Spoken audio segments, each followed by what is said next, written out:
Assalamualaikum warahmatullahi wabarakatuh. Minal aizin wal faizin. Mohon maaf lahir dan batin. Mohon maaf juga ya, Mimin telat ngucapinya. Semoga kita senantiasa diberikan kebahagiaan dan kedamaian di hari yang fitri ini. Dan buat teman-teman yang mungkin gak bisa mudik ya, gak bisa bertemu dengan keluarganya masing-masing, tidak apa-apa, tetap semangat ya. Karena teman-teman semua adalah orang-orang yang hebat. Nah, kali ini Mimin akan melanjutkan cerita yang sebelumnya, Tumbal Sang Pewaris. Ini adalah part akhir ya. Seperti apa ceritanya? Mari kita mulai.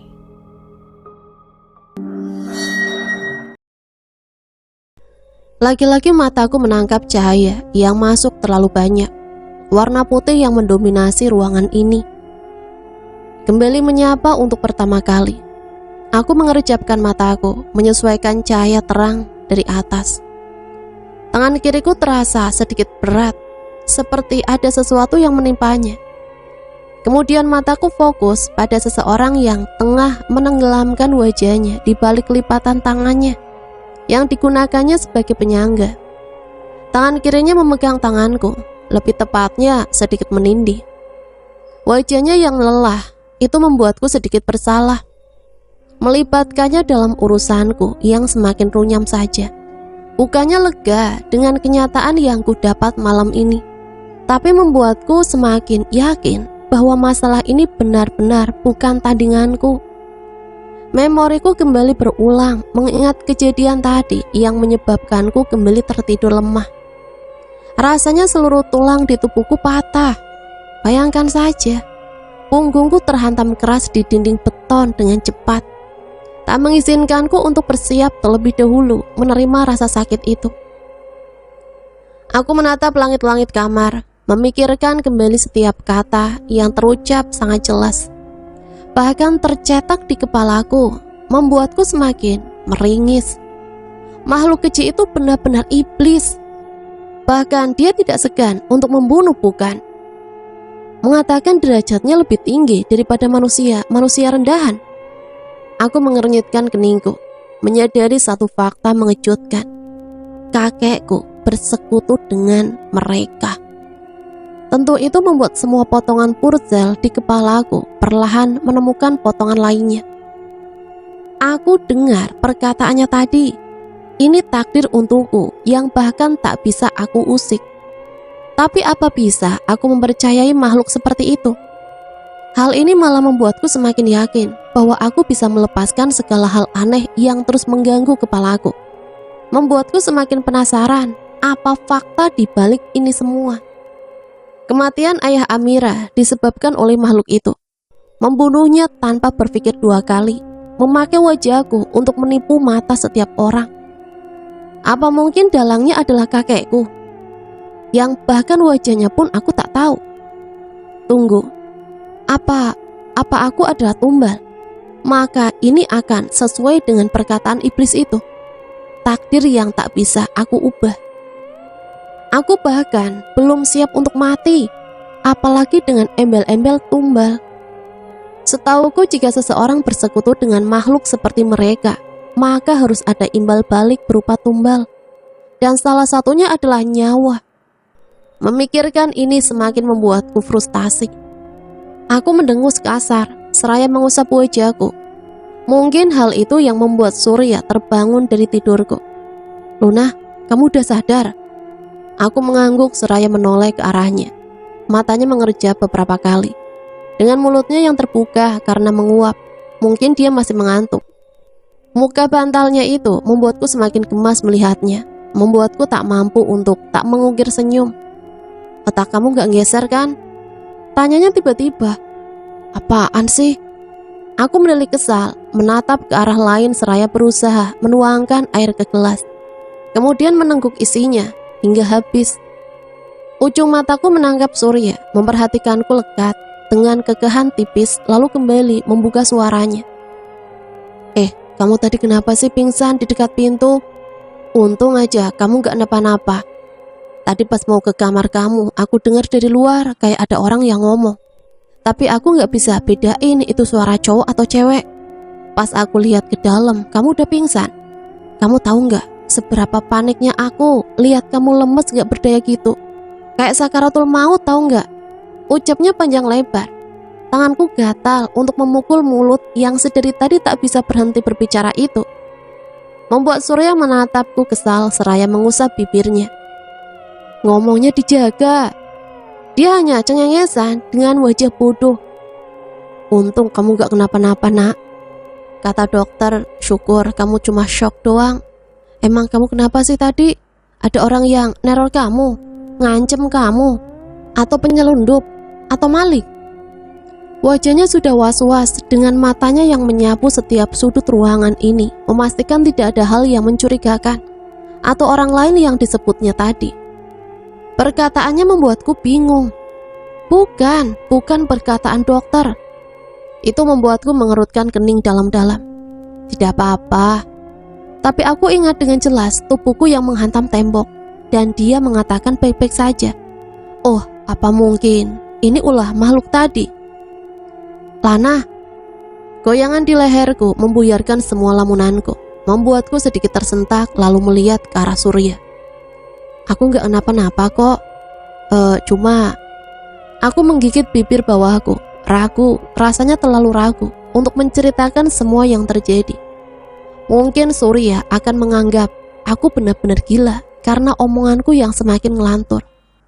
Tapi mungkin saja dia percaya, terlebih melihat Surya bukanlah orang yang tidak mempercayai hal itu. Dan ceritaku sebelumnya juga dia menanggapinya dengan serius. Cuma apa?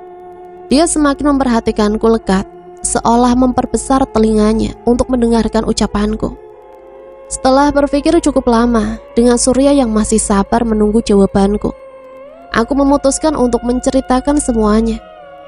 Semua hal yang menimpa aku tentang makhluk itu yang kembali muncul kemudian memberikan gambaran aneh, seperti cuplikan adegan film, sampai takdir yang dibicarakannya. Surya serius mendengarkan. Jarinya lagi-lagi mengusap dagu, tampak berpikir. Bibirnya sedikit terbuka, hendak berbicara, tapi dia urungkan. Tampaknya dia ragu dan kembali memikirkan kata yang tepat untuk menanggapi. Sebuah pikiran terlintas di kepalaku. Jika makhluk itu bisa saja membunuh, bukankah manipulasi pikiran tampaknya mudah untuk dilakukan olehnya? Seperti yang dia lakukan denganku dan segala berita tentang wabah itu. Apa mungkin dia yang melenyapkannya? Dan mungkin saja kan dia menghapus ingatan semua orang tentang wabah bunuh diri itu, menguburnya jauh-jauh seolah berita itu tak pernah ada. Tapi kenapa aku sendiri seolah tak yakin dengan asumsiku yang semakin liar sepertinya? Aku menepis pemikiran tersebut, menggelengkan kepalaku cepat. Suara Surya terdengar setelah cukup lama kami bergulat dengan pemikiran masing-masing. Dari semua yang kamu ceritain ke aku, kayaknya nggak mungkin kamu bohong atau mengada-ngada tentang wabah bunuh diri itu, apalagi makhluk model begitu. Aku selalu merhatiin setiap kamu cerita ke aku. Matamu seolah bilang itu bukan cerita fiksi yang ada di novel-novel, tapi benar-benar kenyataan yang memang terjadi. Apalagi kamu selalu jelasin semuanya secara rinci, terlalu rinci untuk bisa dikatakan penipuan.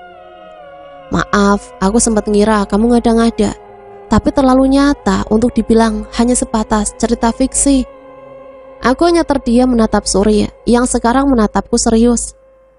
Hening sempat singgah sebentar di antara kami, tapi tak berlangsung lama. Dengan ucapan Surya yang menggema di kepalaku, apa mungkin makhluk itu juga yang membunuh ibu kamu? Aku terdiam seribu bahasa. Hal itu tak terbesit sedikit pun di pikiranku. Tapi tiba-tiba saja menyergap bagai belati yang menancap dalam. Seolah ada dendam besar yang menyelimutiku sekarang.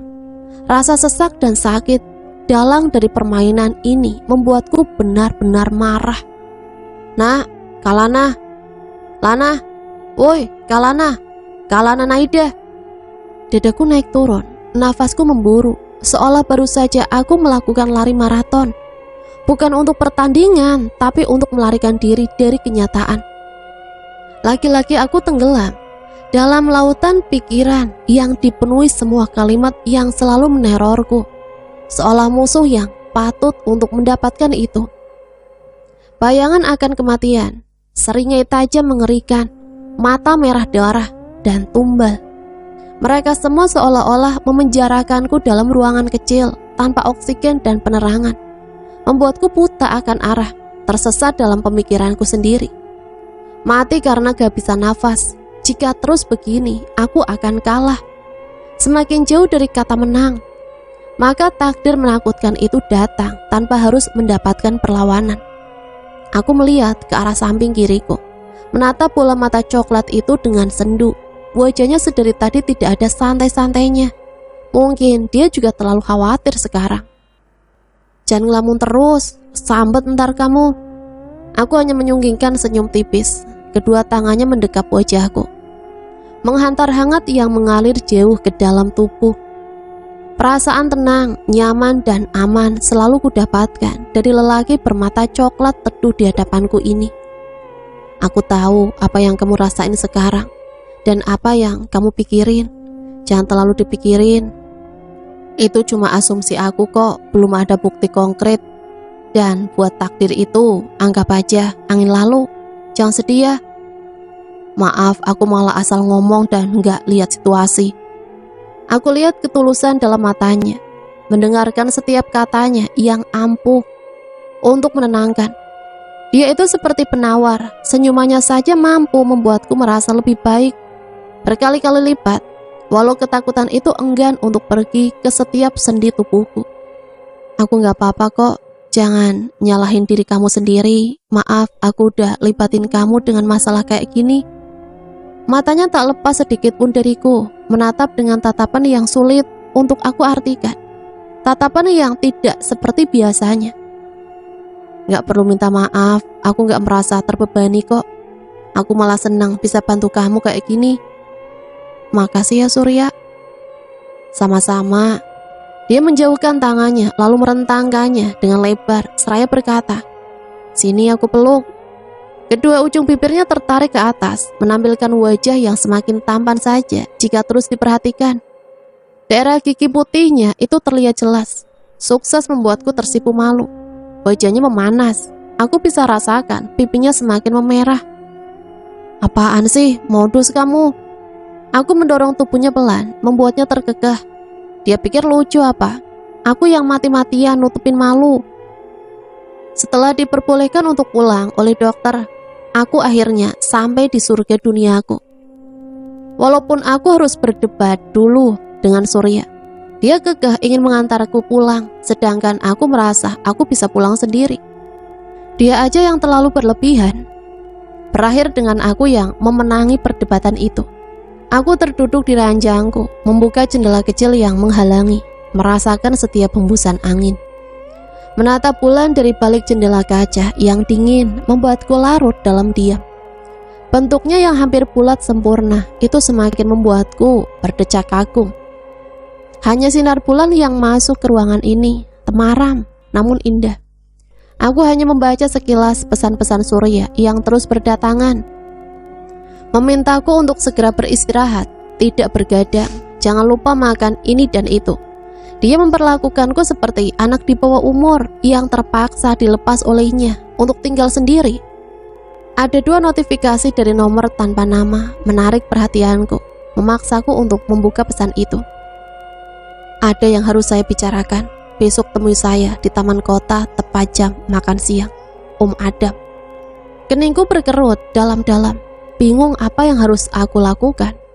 Aku ingat dengan jelas kejadian tempo hari saat dia memarahiku karena mengira aku yang membunuh ibuku sendiri. Lantas hal apa yang perlu dia bicarakan? Aku bisa lihat kemarahan itu terbaca jelas di matanya, dan itu ditujukan untukku.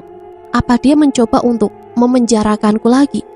Aku bingung apa yang harus aku lakukan. Menemuinya atau tidak sama sekali. Tapi aku kan tidak bersalah, kenapa aku harus takut dipenjarakan olehnya? Jika aku tidak datang, maka dia akan semakin yakin bahwa aku yang bersalah. Benar kan? Gumamku pelan. Tapi jika aku memberanikan diri untuk datang, apa yang akan terjadi setelahnya. Ah, tidak. Dia hanya ingin berbicara, bukan membunuh atau melakukan hal buruk padaku kan. Berdoa saja besok bukan hari terakhirku menghirup udara di dunia ini. Aku menghentikan mataku dari kegiatan membaca, meletakkannya di atas meja belajar lalu berjalan membuka pintu kamar. Sembari menerka-nerka siapa yang datang dengan ketukan pintu terburu-buru seperti itu. Iya sebentar. Kalana, aku sedikit terkejut dengan kedatangan tiba-tiba mereka seperti ini. Kakiku sudah goyah karena tertahan oleh dua tubuh di hadapanku ini. Kemudian berganti dengan rasa hangat dan senyum yang terbit di wajahku. Kamu gak kenapa-napa kan, Nak? Kedua gadis itu melepaskan pelukannya dengan terpaksa berganti dengan tangan Risa yang memegang bahuku. Tersirat rasa cemas dan khawatir yang menghantar jelas dari raut wajah dan tatapan matanya. Tubuhnya tinggi seperti model, dengan rambut bergelombang dan warna kulit eksotis, membuatnya semakin cantik. Gak apa-apa kok Riz, tenang aja. Aku mencoba untuk meyakinkan mereka dengan senyuman lembut di wajahku. Menatap mereka bergantian, mengatakan bahwa aku dalam keadaan baik-baik saja. Aku dapat kabar dari Risa, katanya kamu dibawa ke rumah sakit sama teman cowok kamu. Niatnya mau nyusul ke sana, tapi anak-anak kos ditanyain satu-satu gak ada yang tahu kamu dirawat di rumah sakit mana. Beneran kamu gak apa-apa? Gak ada yang serius kan? Kalau ini Tari yang bertanya dengan logat Jawanya yang sulit dihilangkan. Rambut panjang hitamnya yang digulung ke atas semakin membuatnya terlihat menggemaskan. Dengan tubuh kecil, wajahnya hitam manis dan mata besar hitamnya itu.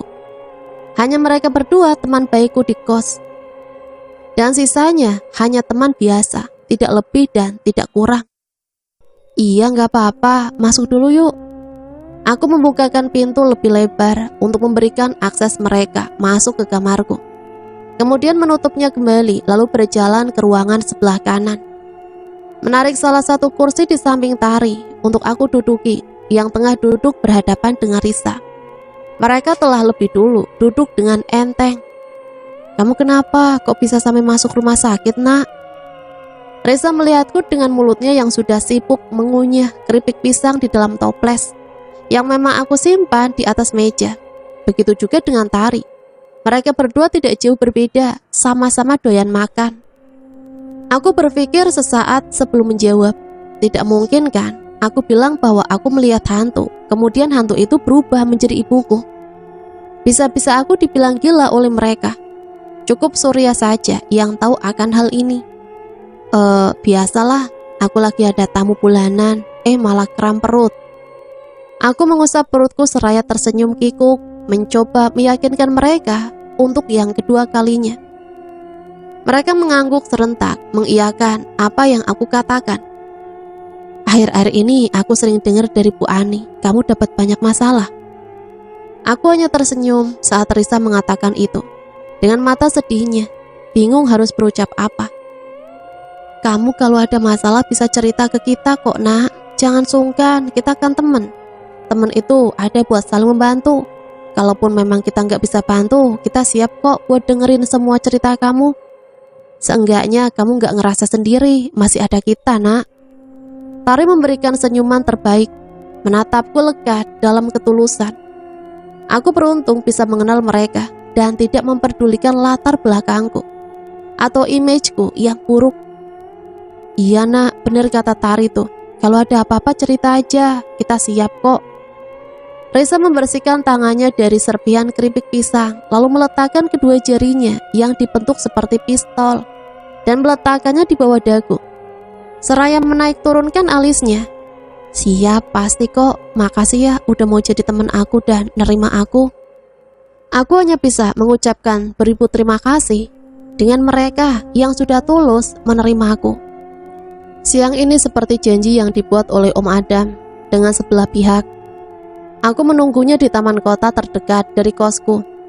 Sudah sekitar 15 menit yang lalu dari janji temu, tapi dia belum juga sampai.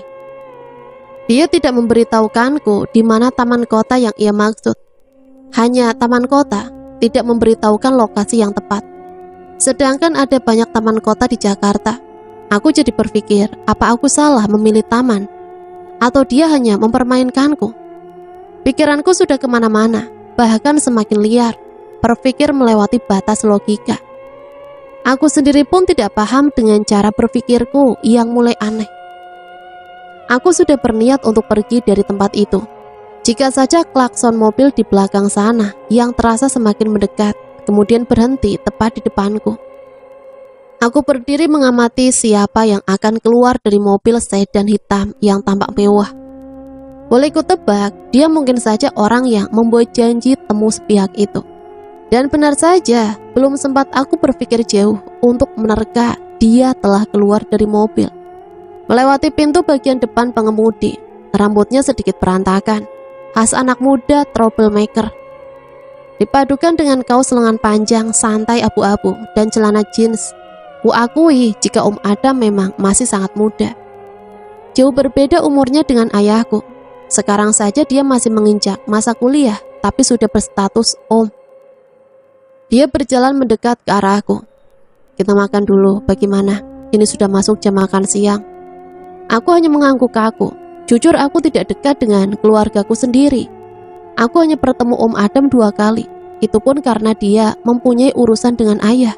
Dan itu pun dulu. Sepanjang perjalanan tak ada satupun dari kami yang bicara. Seolah hal itu hanya membuang waktu dan tenaga. Aku keluar dari lamunan di salah satu ruang otakku, melihat ke arah depan. Kami berhenti di salah satu restoran yang cukup mewah menurutku, dengan nuansa klasik elegan. Om Adam berjalan di depanku, mengarahkanku untuk ke lantai 2. Duduk di salah satu meja yang berada di pojok ruangan samping jendela besar. Kami makan dalam diam, sibuk dengan pemikiran masing-masing. Tak ada satupun yang berniat untuk memulai obrolan. Hanya suara sendok dan garpu yang beradu kasar. Saya mengajak kamu untuk bertemu bukan tanpa tujuan. Dia menaruh alat makannya di piring yang sudah tersapu bersih, kemudian meneguk minumannya. Aku memperhatikannya sejenak, kemudian menyelesaikan makanku. Om, mau ngomong apa sama saya? Tanyaku memberanikan diri, kemudian meneguk minuman yang tampak menggiurkan. Kerongkonganku sudah terasa kering. Sebelumnya, saya mau minta maaf atas semua perilaku kasar dan tuduhan saya sama kamu. Saya tahu saya salah, saya terlalu egois. Dia menatapku lekat dengan tangannya yang sudah rapi terlipat di atas meja. Seperti anak murid yang tengah mendengarkan gurunya menjelaskan. Aku tersenyum simpul sebelum menanggapinya. Syukur, pikirku. Semua pikiran anehku itu bisa terpental jauh-jauh. Gak apa-apa kok Om. Dia mengangguk singkat, kemudian melanjutkan kembali perbincangan yang tertunda. Ini tentang orang tua kamu dan takdir kejam pemberian kakekmu. Saya pikir kamu harus tahu tentang ini. Kamu pasti ngerasain kan? Banyak hal aneh yang terus menimpa kamu, yang sulit buat dinalar. Aku mengangguk antusias saat mendengar ucapannya. Benar, pasti ada penjelasan kan atas semua kejadian itu, yang secara tiba-tiba saja menghampiriku. Kembali pada 19 tahun yang lalu, tepatnya 27 September 1998, awal dimana semua ini dimulai. Lelaki parubaya itu berjalan dengan tubuh penuh luka lebam, di jalan sepi dengan lampu redup sebagai penerangan. Malam saja sepertinya enggan untuk memberi hangat, hanya dingin yang menghantar masuk ke dalam tubuh. Dia duduk di emperan toko, kakinya sudah lemah untuk menopang berat tubuhnya. Pandangannya sudah kabur karena pening di kepalanya yang menyerang tanpa ampun. Jangan tanya dari mana dia mendapat semua luka lebam yang semakin berubah warnanya menjadi keunguan itu. Jika saat sejam yang lalu dia tidak berpikir untuk nekat mencuri di toko perhiasan, dia cukup bersyukur karena tidak dilaporkan pada pihak yang berwajib. Malam sudah semakin larut, bulan purnama saja turut sedih dengan kondisi mengenaskan pria parubaya itu. Perutnya sudah berbunyi minta diisi, tapi sekedar membeli nasi pun susah. Bayangan tentang anak-anak yang tersenyum itu membuatnya menarik kedua ujung bibirnya untuk tersenyum. walau diiringi dengan suara rintihan menahan sakit. Dia rela tak makan dan menahan pedih asalkan anak-anaknya makan dan mendapatkan sekolah yang layak. Perutnya seolah sudah kebal, hanya diisi dengan air putih dan nasi basi yang tak layak untuk disebut makanan. Dia menekuk ludahnya kasar. Kesadarannya sudah semakin hilang. Matanya sembab karena tangis yang sudah membanjiri sedari tadi. Berakhir dengan tubuhnya yang terkulai lemas di lantai dingin penuh debu. Dia membuka matanya setelah berjam-jam tak sadarkan diri. Menahan masuk sinar putih yang menembak langsung retina matanya. Tubuhnya terasa remuk dan sakit. Walau tak sesakit tadi, dia bangun dari tidurnya, terduduk di ranjang kecil dalam ruangan asing yang tak tahu di mana. Memeriksa wajahnya yang sepertinya diberi sedikit salep dan beberapa plester yang menempel.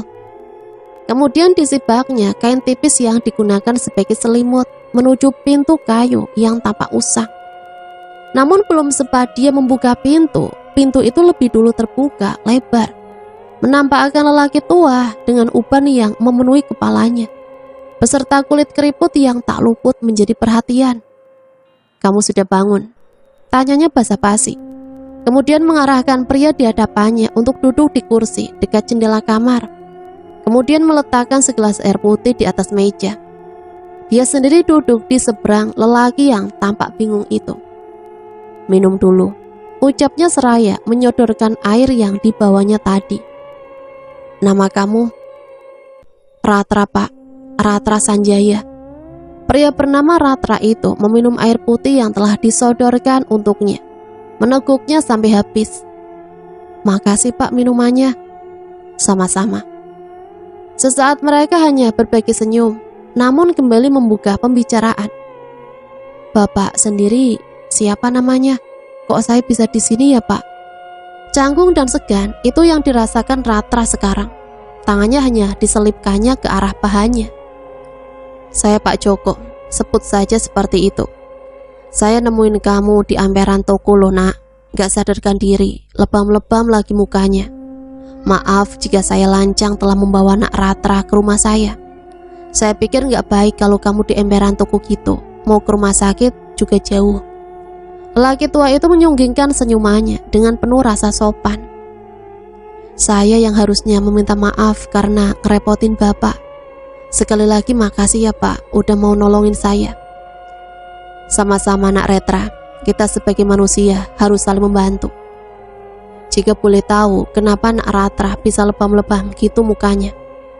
Ratra menggaruk tengkuknya yang tidak terasa gatal seraya tersenyum kikuk. "Ya begitulah, Pak. Kesulitan ekonomi, alhasil saya berbuat hal yang gak baik."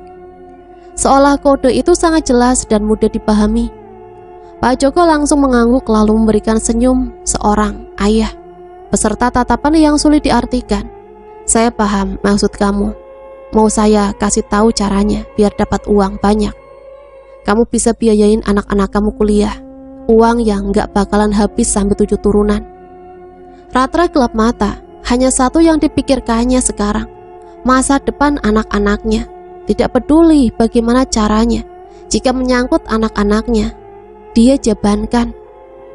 Sudah 2 hari Ratra berada di rumah Pak Joko. Dia enggan untuk pulang sebelum menuntaskan apa yang dia pelajari. Malam ini tepat tengah malam, Pak Joko selaku tuan rumah mengajak Ratra untuk pergi ke rumah gubuk reot yang letaknya tidak jauh dari rumah Pak Joko. Sedikit menjorok ke dalam hutan, tapi tidak sampai masuk terlalu dalam. Rumah itu kecil, kusam dan hampir rubuh karena termakan usia. Dindingnya dari kayu jati dengan daun-daun kering yang merumbai sebagai atap. Khas rumah pedesaan yang asri. Apakah gubuk itu bisa disebut rumah? Sedangkan saat masuk ke dalam, hanya didapati sebuah ruangan kecil dengan meja kayu dan bangku yang cukup untuk beberapa orang duduki. Ada satu lagi ruangan di pojok ruang dengan pintu kayu berwarna coklat tua yang selaras dengan warna rumah. Pak Joko mengarahkan Ratra ke ruangan itu dengan pelita di tangannya sebagai penerangan. Ruangan itu berdebu, gelap dan dingin, tapi terasa sangat sesak, seakan berada di ruangan penuh dengan orang-orang yang berhimpitan. Sangat berbeda dengan bagian depan rumah yang terasa lega dan nyaman. Ada sebuah meja bundar dengan alas kain tipis berwarna merah darah. Dupa yang berada di tengah meja menusuk ke dalam hidung. Tak lupa juga senampan kembang 7 rupa siap disajikan. Di depannya ada sebuah kepala kerbau hitam dengan tanduk panjang dan melingkar. Pak Joko menuntun Ratra untuk duduk bersila di bawah, menunjukkan rasa penuh hormat dan segan. Kedua tangannya disatukan di bawah dagu, kemudian dia mulai berucap dengan bahasa yang sulit dimengerti oleh orang awam, seperti mengucap mantra, namun tak ada yang tahu arti mantra tersebut. Kemudian menunjuk ke arah Ratra yang duduk tepat di sebelahnya dengan jempol kanannya, kemudian menunduk dalam-dalam. "Kamu maju selangkah ke depan," ucap Pak Joko sedikit berbisik, seolah mereka tengah menghadap pada raja yang agung. Enggan untuk menatap ke arah depan, Ratra mengangguk kecil, kemudian mengumpulkan keberaniannya untuk maju selangkah ke arah depan. Sebenarnya Ratra sendiri tidak tahu apa yang tengah dia lakukan sekarang. Rasanya aneh dan kacau yang terus bermunculan di kepalanya, mengatakan ini tidak benar. Tapi ambisi dan tekadnya membuatnya berani berbuat untuk hal yang bahkan dia tak tahu konsekuensinya. Apa yang ingin dia dapatkan sekarang adalah uang. Ada uang, maka semuanya akan baik-baik saja. Itu yang dipikirannya selama ini. Uang bisa membeli segalanya. "Ikuti perintah saya. Gunakan keris kecil di meja itu untuk menggores sedikit ujung jari kamu. Kemudian beri 3 tetes darah di dalam dupa." Ratra melakukan semua yang diperintahkan oleh Pak Joko tanpa rasa takut. Yang berarti kemudian sebuah mantra yang entah apa diucapkan oleh Pak Joko dengan sangat lantang, memekakan telinga dan memenuhi ruang. Ratra sudah ingin menutup telinganya, tapi seolah badannya kaku, tak bisa bergerak, nafasnya sudah memburu saat kilatan mata tajam Pak Joko menusuk jauh ke dalam retina matanya. Sambaran petir di luar sana sangat gaduh, seolah tengah bertengkar satu sama lain. Cahayanya masuk ke dalam ruangan, menampakkan siluet hitam besar di belakang Pak Joko. Tingginya bukan untuk orang normal, kepalanya menyentuh plafon ruang. Dengan kuku panjang hitam, tak terurus, matanya merah darah, seringai tajam dan mengintimidasi. Luka bakar mendominasi seluruh tubuhnya. Bau anyir dan busuk segera memenuhi ruang. Kemudian suara berat itu berdengung di telinga. "Kini kita buat sebuah perjanjian besar. Kuberi kau harta dan kekuasaan, lalu sebuah keabadian. Maka serahkan beberapa nyawa untuk kutanam dan darah untuk kumakan. Lalu sebuah penerus untukku, jadikan sekutu di kerajaanku, kelak abadi di sana." Suaranya lantang dan tegas, seolah perintah yang tak pantas untuk ditolak. Pak Joko menatap Ratra tajam dengan matanya yang telah membulat cukup besar. Kemudian dia mengambil sebuah keris yang cukup besar dan panjang dari balik baju kemejanya, mengarahkannya ke leher tanpa rasa takut dan ragu. Dalam satu kedipan mata, keris itu sudah tertancap, mengalirkan darah segar yang berbau amis. Ratra sudah gemetaran di tempat. Keringat dingin membasahi tubuhnya. Bibirnya keluh, kakinya sudah lemas, tak bertulang. Kemudian Pak Joko ditarik oleh makhluk besar di belakangnya, masuk ke dalam gelap tubuhnya, lalu menghilang tanpa sisa. "Ini pengabdiannya padaku. Kutanyakan padamu, apakah kesepakatan yang kuberikan kau terima?" Tiba-tiba suara itu meredam. Suara rintihan dari Pak Joko yang meninggalkan bercak darah di lantai kotor penuh debu. Ratra hanya bisa mengangguk tanpa tahu harus berkata apa. Kejadian barusan terlalu membuatnya syok, terkejut dengan apa yang ada di hadapannya sekarang. Makhluk itu dan bunuh diri itu, apa sebenarnya ini semua? Makhluk itu mendekat ke arah Ratra yang sudah terpaku oleh bumi, mengusap kasar wajahnya dengan tangan yang penuh luka bakar dan berbau busuk. Bahkan Ratra bisa lihat dengan jelas nanah yang keluar dari setiap ruang tubuhnya, Mantra yang sampai sekarang Ratra tak mengerti apa. Berbunyi nyaring mendengung di gendang telinganya. Berputar terus di kepalanya, lalu dalam sedetik semuanya berubah hening. Seolah berada dalam ruangan kedap suara seorang diri. Retina mata Ratra membesar dengan warna merah darah yang membuat tatapannya juga ikut berubah. Bahkan raut wajahnya seolah itu bukan lagi sosok Ratra yang seorang bapak, melainkan jiwa lain yang masuk tanpa diundang. Stop! Suaraku cukup nyaring diiringi dengan tangan kananku yang terangkat di udara, tepat di depan wajah Om Adam. Dan tangan kiriku memegang erat dadaku yang terasa berat dan sesak. Bukannya tanpa maksud aku melakukan itu, tapi ceritanya barusan membuatku semakin berpikir jauh. Seluruh bulu kuduku merangkak naik, darah yang berdesir di urat tubuhku. Bahkan bisa kurasakan. Dadaku naik turun, jantungku berdetak lebih cepat. Aku takut dengan apa yang akan dia ucapkan nanti. Bahkan tanpa aba-aba pun, aku tahu bahwa aku sudah masuk ke lingkaran setan yang dalam. Perkataan makhluk itu tiba-tiba mengitari setiap ruang di kepalaku, berputar di otakku seperti jarum jam yang rusak. Pikiran yang tertanam sedari kecil di pikiranmu itu, kupupuk dengan racun di setiap helah hembusan nafasku yang meradang di kulit lehermu, menyatu dengan daging dan darah. Itu takdirmu. Wajahku memucat, bibirku keluh bergetar, refleksku usap leherku yang terasa dingin khas hembusan nafas kasar makhluk itu. Mataku sudah menjalar ke seluruh ruang, tapi yang kulihat hanya tatapan bingung setiap orang. Aku mengembuskan nafasku sedikit keras. Lega rasanya dia tidak bersama kami sekarang. Hai Kalana, kamu kenapa? Om Adam menatapku bingung dan cemas, merasa aneh dengan kelakuanku. Gak apa-apa Om, gak apa-apa. Aku harus mengatur nafasku, meletakkan kedua tanganku, menekan pelan dadaku, seolah jantung ini ingin melompat keluar. Benar, kamu gak apa-apa. Aku mengangguk yakin, seyakin-yakinnya. Oh, Om tahu cerita itu dari mana? Dan yang Om ceritakan barusan, masa lalu kakek kan? Aku memainkan kuku jariku sendiri. Entah dari mana rasa gugup itu datang menyerbu. Om Adan menunjukkan senyum lebarnya, yang baru pertama kali kulihat hari ini. Sedari tadi wajahnya serius, terlebih ada rasa benci yang tersirat jelas di kilatan matanya saat tadi bercerita, seolah terpaksa membuka bangkai yang ingin dia tutupi mati-matian. Iya, itu kakek kamu. Om merasa kamu harus tahu terlebih dahulu masa lalu itu, agar paham dengan apa yang terjadi setelahnya. Dia merapikan sebentar ujung bajunya yang tampak kusut, lalu kembali berbicara dengan tatapan intens miliknya. Om dulu terlalu kecil untuk paham hal itu.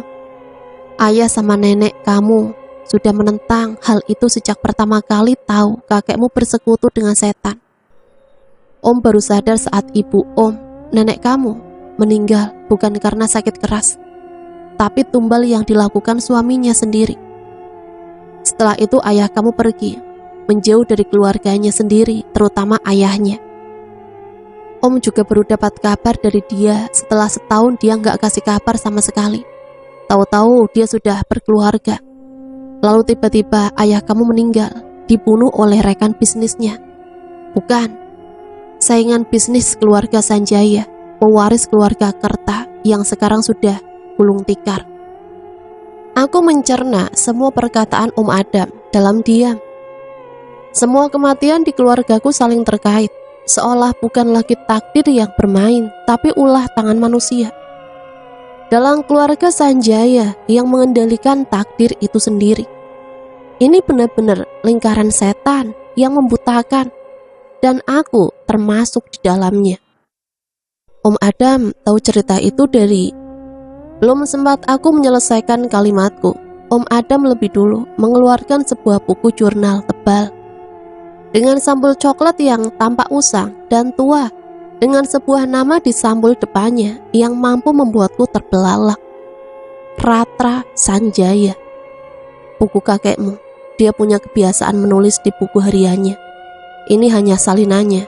Buku yang asli masih di perpustakaan miliknya, jadi jangan khawatir. Semuanya terlalu rumit, seperti berada di labirin tanpa ujung, dengan ribuan cabang menyesatkan. Dan aku harus memecahkan semua teka-teki itu sendiri. Aku menatap buku harian yang lebih mirip jurnal tebal tersebut, bersambul coklat di atas meja belajarku, dengan nama sang pemilik yang terpampang jelas di depannya. Cerita kelam kakekku beberapa jam lalu yang terkuak dari mulut anaknya sendiri membuatku masih terkejut, bahkan tak habis pikir dengan hal itu. Aku gak pernah sampai berpikir jika ini semua saling berkaitan dengan benang merah tanpa wujud. Benar kata Surya tempo hari, ini semua gak bisa diselesaikan dengan logika dan analisis orang normal. Tapi kenyataannya di luar akal sehat manusia. Jadi aku ini akan menjadi tumbal untuk persembahan yang dilakukan oleh kakekku. Tapi kenapa ini seperti ujian hidup untuk menentukan jalanku di akhirat, atau memang seperti itu bukan? Jika aku menjadi tumbal, apa aku akan termasuk ke dalam sekutunya? Sungguh ini semakin membuatku frustasi. Aku mengacak rambut belakangku, menarik nafas dalam-dalam hingga rongga pernafasanku penuh oleh oksigen, lalu mengeluarkannya dengan suara keras. Aku duduk di kursi, membulatkan tekad untuk menyelesaikan permasalahan tak berujung ini. Membuka buku harian milik kakekku. Tulisan tangannya rapi, tapi kenapa di setiap tulisan yang dia toreh di kertas itu menyimpan banyak keraguan dan kecemasan. Entah itu hanya pemikiranku atau bukan, tapi itu seolah terbaca jelas di setiap pemilihan katanya. Aku membaca satu persatu kalimat yang terus terngiang di kepalaku. Bagaimana dia menumbalkan istrinya yang bahkan sangat dia cintai. Bahkan di sini dikatakan bukan dia yang mengambil keputusan dan segala tindakan yang dia lakukan, seolah ada pengendali dalam dirinya. Bukan organ tubuh yang hidup sendiri, punya otak dan pemikirannya sendiri. Lalu aku sampai pada cerita ini. Sudut pandang Ratra. Malam itu istri dan anak sulungku marah besar atas keputusan bodohku yang memang membuat perjanjian dengan setan. Aku pikir kehidupan kami pasti akan lebih baik dan memang itu terjadi. Aku membuat keputusan itu juga bukan untuk diriku sendiri, tapi untuk istri dan anak-anakku kelak. Bisa hidup enak tanpa kekurangan suatu apapun.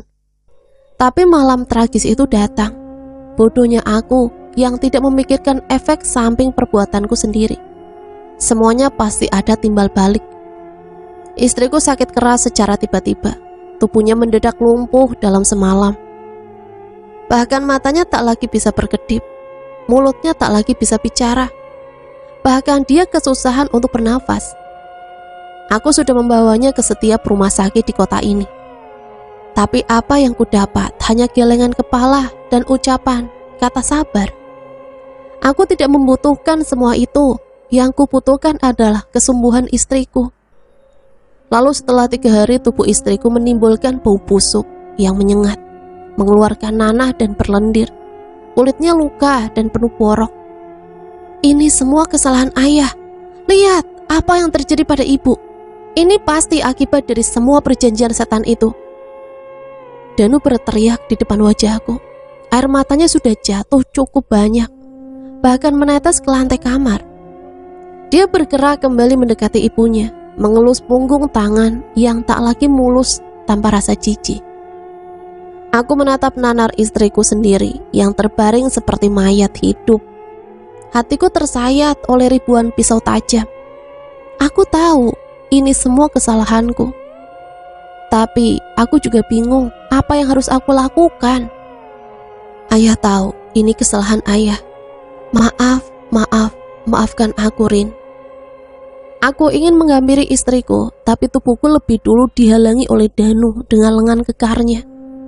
Mau ngapain? Mau nyakitin ibu lagi? Ayah keluar sekarang, keluar. Itu memang perlakuan yang pantas untukku. Danu sudah kembali duduk di samping ibunya saat aku di samping ambang pintu. dan Adam yang hanya bisa menangis tanpa sepatah kata pun.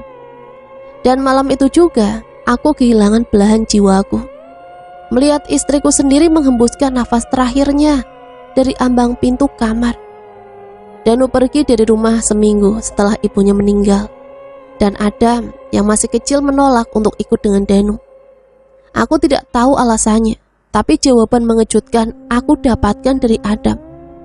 Ayah sendiri yang bilang aku gak boleh ikut Bang Danu, atau Bang Danu akan mati. Aku tersentak dengan ucapannya. Jantungku tiba-tiba memberikan sensasi terkejut dan berdetak 2 kali lebih kencang. Aku tahu ini bukan perbuatan dan ucapanku, dan kematian istriku bukan juga ulahku, tapi makhluk di ruang ujung lorong yang mengambil keputusan, manipulasi semua perilaku dan ucapanku. Ada apa, Ratra?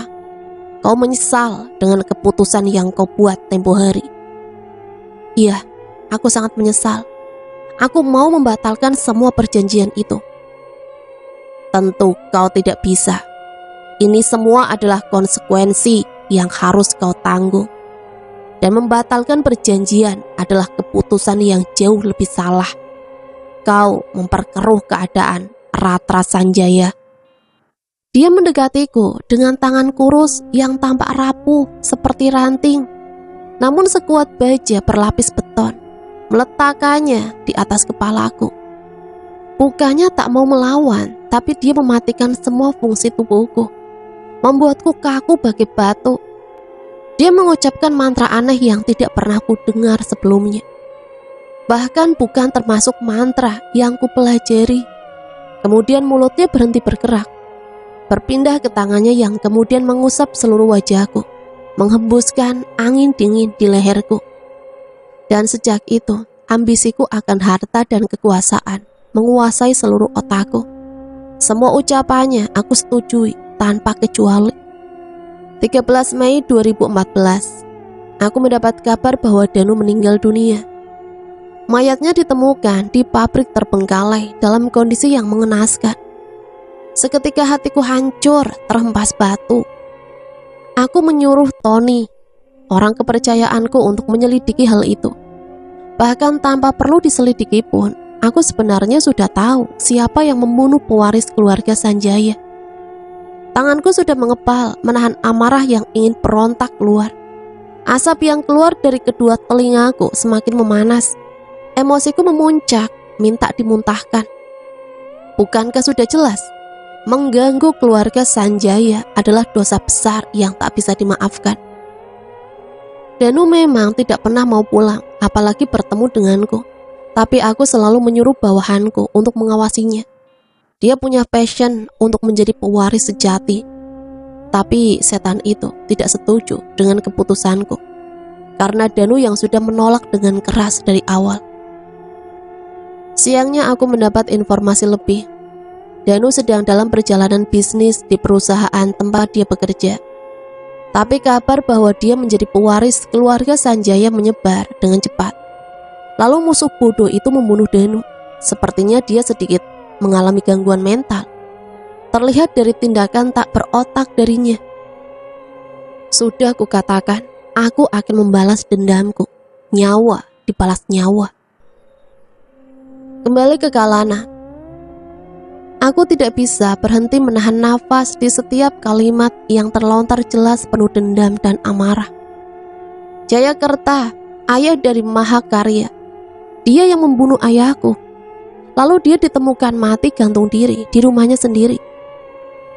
Kemudian ayah Amira, Mahakarya Kerta, ditemukan mati bunuh diri dengan melompat dari atap rumahnya.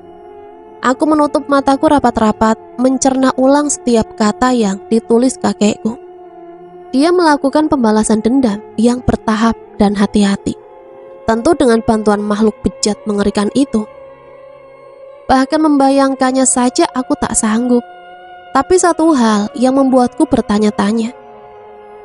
Makhluk itu yang membunuh ayah Amira, tapi kenapa harus menggunakan wajahku sebagai topeng wajah bejatnya?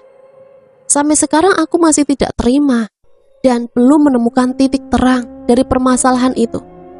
Tapi sebuah kata takdir dan pewaris keluarga Sanjaya kemudian terngiang di kepalaku. Seolah itulah jawaban dari pertanyaanku selama ini. Seolah itu adalah akar dari persoalan ini. Aku berjalan ke arah dapur yang berada di ujung ruang. Sesekali menyapa beberapa penghuni kos lain yang berpapasan denganku. Hari sudah mulai sore dan perutku merontah ingin diberi makan. Padahal siang tadi aku sudah makan cukup banyak bersama Adam. Apa benar jika terlalu banyak berpikir bisa menguras energi dan tenaga, dan hasilnya perutnya yang keroncongan?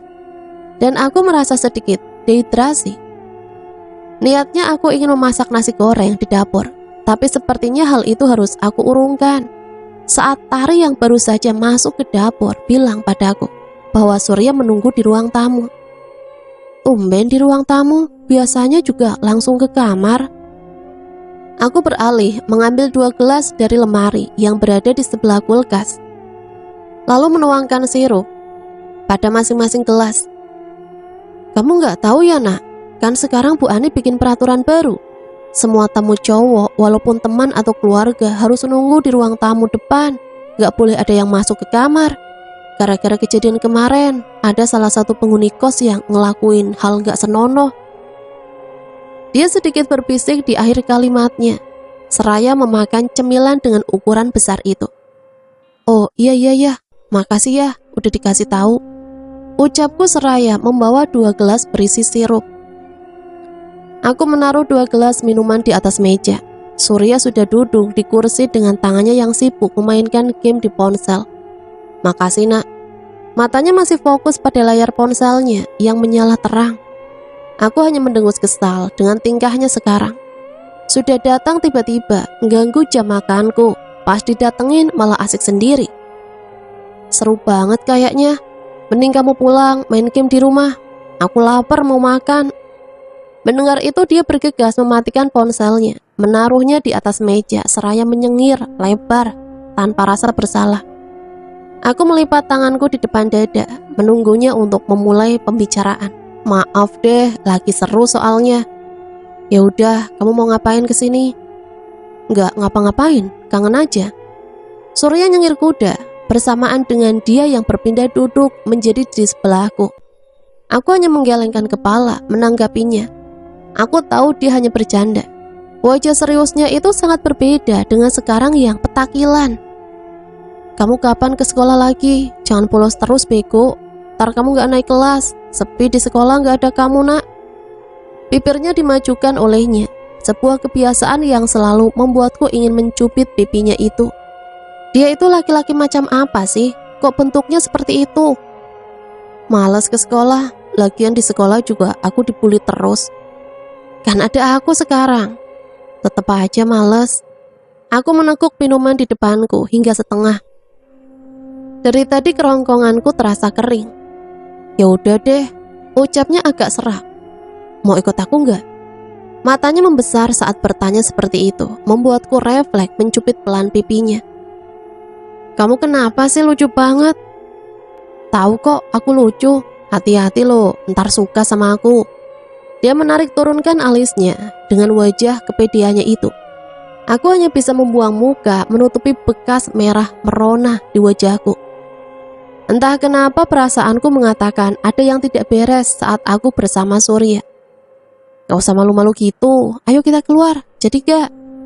Dia berdiri dari tempat duduknya, meraih tanganku untuk mengikutinya, berjalan keluar. Mau kemana? Ikut aja. Surya menaiki motornya yang terparkir di depan pagar, diikuti denganku di belakangnya, menjalankan motornya menerobos langit sore yang mulai direnggut malam. Tubuh besar Sanjaya masih betah duduk berlama-lama di kursi kebesarannya. Kakinya yang lumpuh total memaksanya untuk tetap duduk diam, memanfaatkan kursi roda yang biasa digunakan sehari-hari.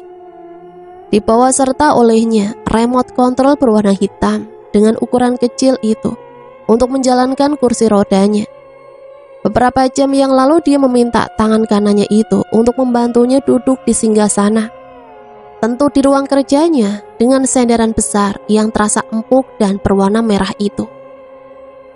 Dia memejamkan matanya rapat-rapat, menarik pelan nafasnya, mengetuk-ngetuk jarinya di tumpuan kursi. Sudah berjam-jam dia menunggu, tapi semuanya yang ia tunggu bahkan tak menunjukkan sedikit pun batang hidungnya. Dia membuka matanya lebar, lalu meluruskan kembali posisi duduknya saat suara ketukan pintu terdengar cukup nyaring. "Masuk," ucapnya dengan suara berat. "Ada apa, Ayah?" Lelaki tinggi tegap itu masuk, duduk di sofa tunggal berwarna hitam. Di dekat rak buku, jaraknya cukup jauh dengan singgasana ayahnya.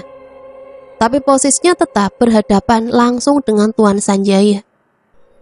"Kamu cukup berani membongkar bangkai yang kututup rapat-rapat, terlebih pada gadis itu." Itulah Tuan Sanjaya. Dia tidak mengenal basa-basi, hanya untuk sekedar terlihat ramah. Langsung ke inti pembicaraan adalah sifat dari Tuan Sanjaya. Adam terkekeh tipis setelah mendengar perkataan ayahnya barusan. Hal inikah yang membuatnya dipanggil ke ruangan ayahnya itu? Membicarakan bangkai yang sudah lama terkubur. Dia memberitahu ayah ya. Lucu sekali. "Kenapa? Ayah takut?" Tanyanya santai, tanpa ada rasa terintimidasi sama sekali. Jika orang lain mungkin sudah bisu bagi batu. Berada di satu ruangan dengan Tuan Sanjaya saja sudah membuat mereka mati kutu.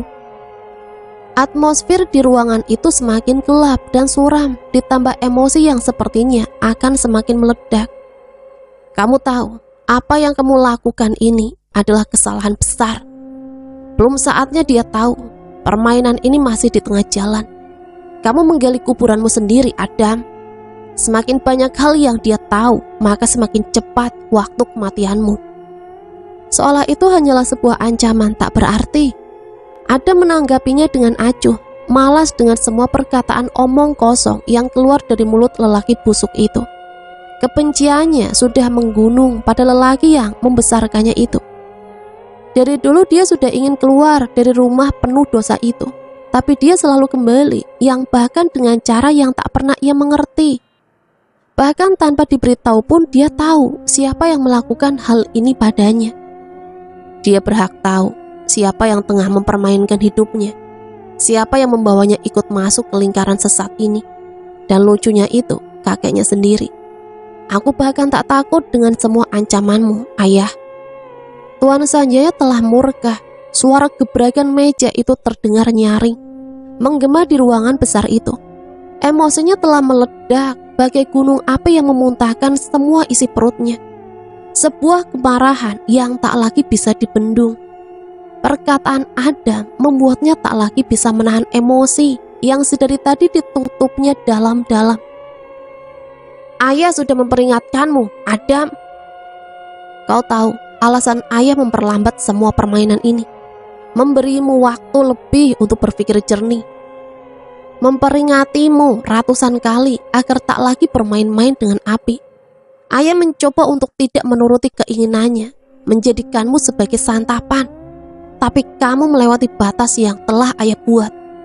Adam terperanjat bangkit dari duduknya, mencerna baik-baik perkataan ayahnya barusan. Ia melangkahkan kakinya cepat mendekati ke arah ayahnya. "Maksud ayah apa?" Sekarang terbaca jelas di wajahnya. Rasa panik dan gugup yang menyerangnya bagai panah yang melesat cepat. "Ayah sudah peringatkan kamu malam itu. Jangan temui gadis itu, terlebih menceritakan hal ini. Sekarang dia murka, Adam. Rencana yang dia susun rusak. Dia ingin membawa gadis itu baik-baik. Jika gadis itu melarikan diri, maka semuanya selesai. Tak ada lagi cara baik-baik." Adam berlari, melangkahkan kakinya selebar mungkin menuju garasi, menjalankan mobilnya dengan kecepatan di atas normal. Nafasnya menggebu. Dia tidak tahu apa yang dia lakukan adalah kesalahan paling fatal dalam hidupnya. Sok ingin membantu orang lain, tapi sekarang dirinya lah yang sebenarnya harus dibantu. Mengikuti alur, diam dan pura-pura tidak tahu adalah hal yang seharusnya dia lakukan. Bukan malah menentang dan menyerahkan dirinya tanpa dia sadari. Adam semakin melajukan kendaraannya. Yang harus dia lakukan sekarang adalah mengambil salinan buku itu. Adam tahu, bahkan sangat tahu, dia egois, mementingkan dirinya sendiri. Tapi itu adalah cara satu-satunya untuk keluar dari lingkaran setan yang tak pernah dia inginkan. Adam menghentikan mobilnya di sebuah kos-kosan putri yang cukup besar. Bangunan itu berwarna putih polos dengan taman kecil di kedua sisinya. Jalan setapak berkerikil yang berada di tengah menjadi pemisah, terhubung langsung dengan pintu utama. Adam berlari kencang tanpa peduli dengan semua halangan atau tatapan bingung semua penghuni kos. Yang dia pentingkan sekarang adalah membakar salinan itu. Dia berbelok ke arah kanan menuju kamar paling ujung di depan tangga lantai 2. Beruntungnya dia, atau Tuhan tengah memihak padanya, pintunya tak terkunci, memudahkannya untuk masuk ke dalam. Tapi tentu semua tak akan berjalan mulus. Ibu Anis sang pemilik kos mendatanginya dengan wajah gusar. Tentu saja, siapa yang tak akan marah jika orang asing tiba-tiba masuk ke rumahnya tanpa tahu permisi dan sopan santun. Saat melihat Adam yang datang dengan amarah dan sifat kasarnya yang membuat semua penghuni kos tidak nyaman dan takut, beberapa orang langsung memberitahu Bu Ani yang kebetulan rumahnya tepat di depan kos. "Maaf Mas, ada perlu apa? Tolong tunjukkan sedikit rasa hormat dan etika Anda saat bertamu." Bu Ani berdiri tepat di depan pintu kamar kayu berwarna coklat dengan plat gantungan yang bertuliskan Kalana. Tangannya dia lipat di depan dada dengan wajah kesal dan menahan amarah. "Saya ada perlu dengan keponakan saya." Adam tak kalah gusar, wajahnya sudah memerah. Nafasnya masih berusaha dia atur. Perasaannya semakin tak menentu, takut-takut semuanya akan terlambat. Takut malam ini adalah malam terakhir baginya. Bu Ani menanyakan apakah Kalana ada di kamarnya pada salah satu penghuni kos, lalu dijawab dengan gelengan kepala. Kemudian dia mengibaskan tangannya ke samping, menyuruh semua penghuni kos yang sedari tadi menonton pertunjukan itu untuk masuk ke dalam kamar masing-masing. Dia bahkan tak cukup untuk mengurungkan niat mereka menguping. Berdiri mengintip dari balik pintu. "Kalana tidak ada di kamar, jadi maaf, Mas tidak bisa menemuinya sekarang, dan silakan keluar dari tempat ini." Rahangnya mengeras lalu ia mengacak rambut belakangnya, frustasi. Adam kekeh ingin masuk ke dalam mencari benda yang sekarang membawanya berdiri di ambang batas kematian. Hidup atau mati? "Saya perlu mencari barang saya di dalam." "Maaf Mas, nggak bisa." Bu Ani tidak mau kalah, mengangkat kedua tangannya di udara tepat di depan wajah Adam, menghalangi akses untuk masuk. Adam mengembuskan nafas kasar yang terdengar cukup nyaring. "Bu, saya kesini karena hal penting. Ibu yang gak tahu apa-apa sebaiknya jangan ikut campur. Hidup saya dipertaruhkan, Bu. Sekarang minggir." Adam menaikkan suaranya, membuat Bu Ani membeku di tempat, terkejut dengan suaranya yang seakan adalah perintah dan tak bisa dibantah. Dia melangkahkan kakinya masuk, menghempas kasar daun pintu itu, menjara seluruh ruangan tanpa terkecuali, mencari sebuah kunci kehidupannya. Bu Ani ingin masuk ke dalam, menyeret Adam keluar dari kamar Kalana, tapi hal itu sungguh belum terlaksana. Daun pintu kayu itu terhempas, tertutup rapat tanpa ada yang menutupnya. Adam mematung di tempat, menolehkan kepalanya pada pintu kayu yang terhempas menutup dengan sangat rapat. Bibirnya bergetar, jantungnya berdetak 2 kali lebih cepat, seakan ingin terbirit untuk kabur keluar, menyembunyikan dirinya. Pintu itu dihempas dengan sendirinya, bahkan di saat angin tak sedang berhembus.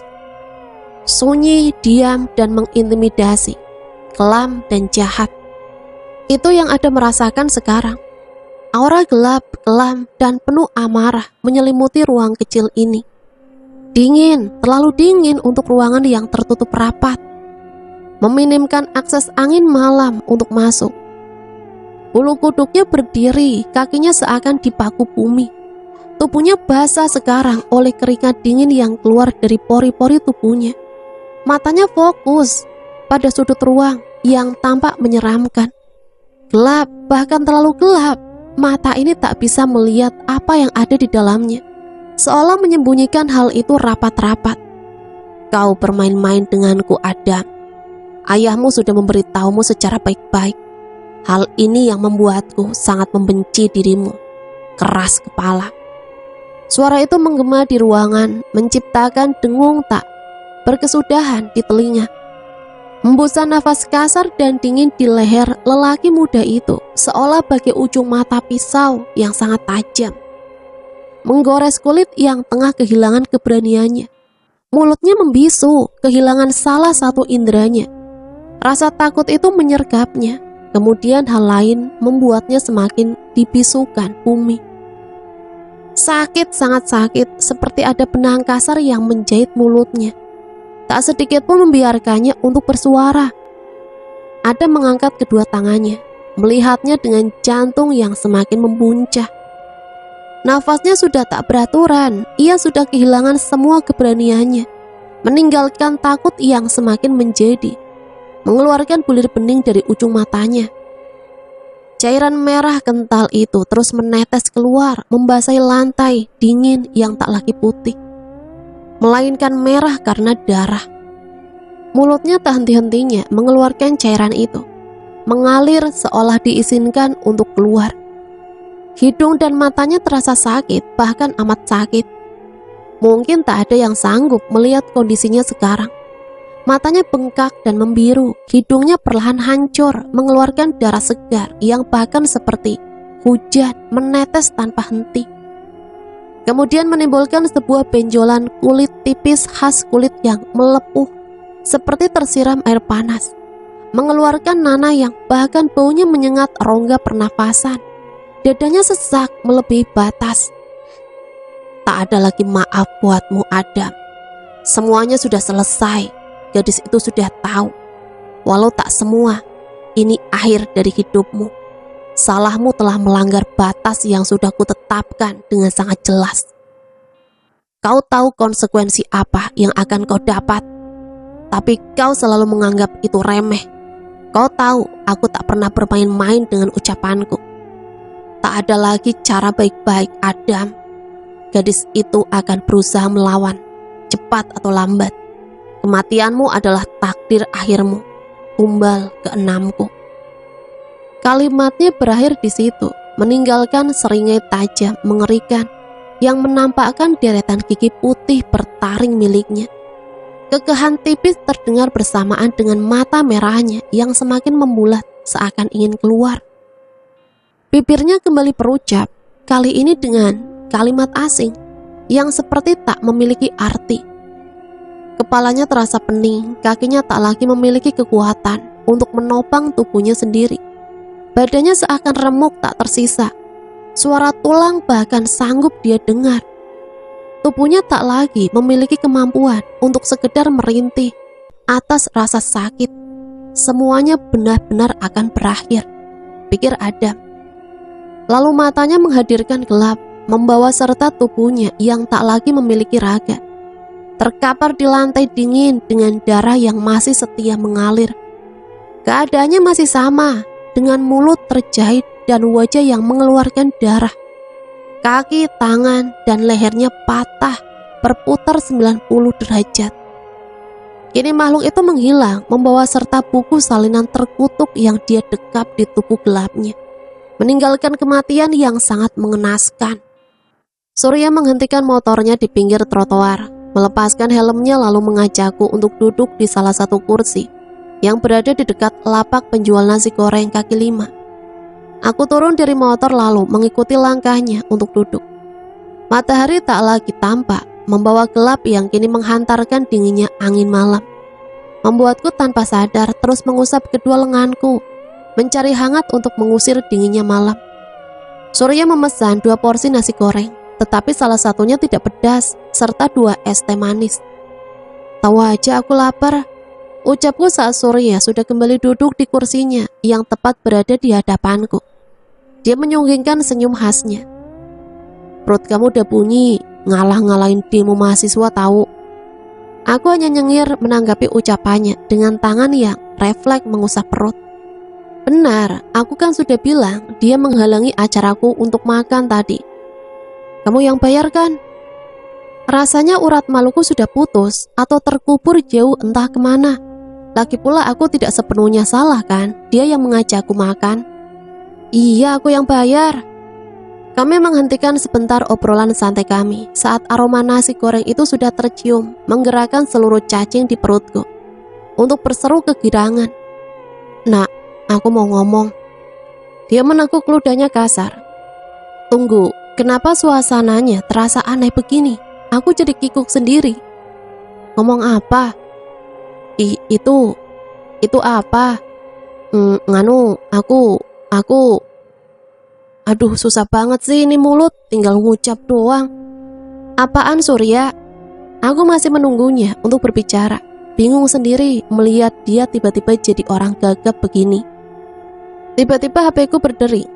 Aku mengangkat tanganku di udara, menghentikan apapun yang ingin diucapkan oleh Surya. Aku dapat telepon masuk dari Bu Ani. Suaranya terengah-engah.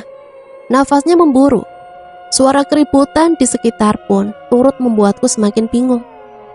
Apa yang tengah terjadi di sana? Atau dia yang sedang berada di mana? Halo Bu, kenapa? Tarik nafas dulu Bu, tenang. Aku berusaha menenangkannya dari ujung telepon, tapi sepertinya itu hanya sia-sia. Terdengar suara sirine polisi dari seberang sana. Dia mengatakan sesuatu, tapi sungguh tidak jelas. Aku tidak bisa mendengarnya. Teredam oleh suara di belakangnya yang riuh. Pelan-pelan Bu, aku gak dengar. Om kamu nak, om kamu meninggal. Jantungku mau copot, kepalaku pusing. Apa yang sebenarnya terjadi di sana? Sekarang kamu cepat pulang ke kos, nanti ibu ceritakan. Segera aku mematikan sambungan telepon, beranjak dari dudukku, mengajak Surya untuk ke kosku sesegera mungkin. Wajahnya masih kebingungan dengan semua tindakanku yang tiba-tiba, tapi tetap saja menurut. Sampai di kos aku lihat mobil polisi, ambulan, warga yang berkerumun, sampai garis polisi yang dipasang tepat di depan pagar kos. Surya sama bingungnya denganku.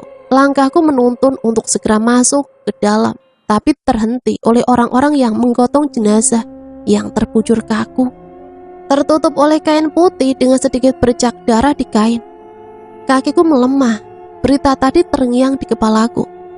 Walaupun aku tidak begitu dekat dengan keluargaku sendiri, tapi tetap dia adik ayahku. Omku, keluargaku, satu persatu mereka melangkah menjauh untuk pergi, meninggalkan aku yang memang dari awal ditakdirkan untuk sendiri dengan segala macam kekejaman dunia yang tak pernah sedikit pun untuk berpihak kepada aku. Ambulan itu menjauh dengan warga yang mulai berjalan pergi meninggalkan kerumunan yang tadi sangat menyesakan.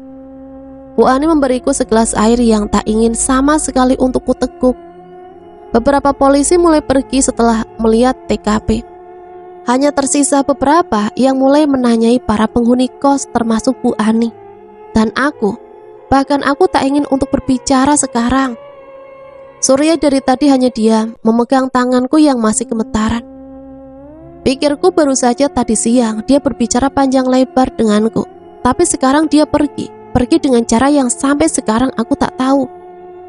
Nak, Surya nggak pulang, udah malam, besok baru kesini lagi nemenin Lana.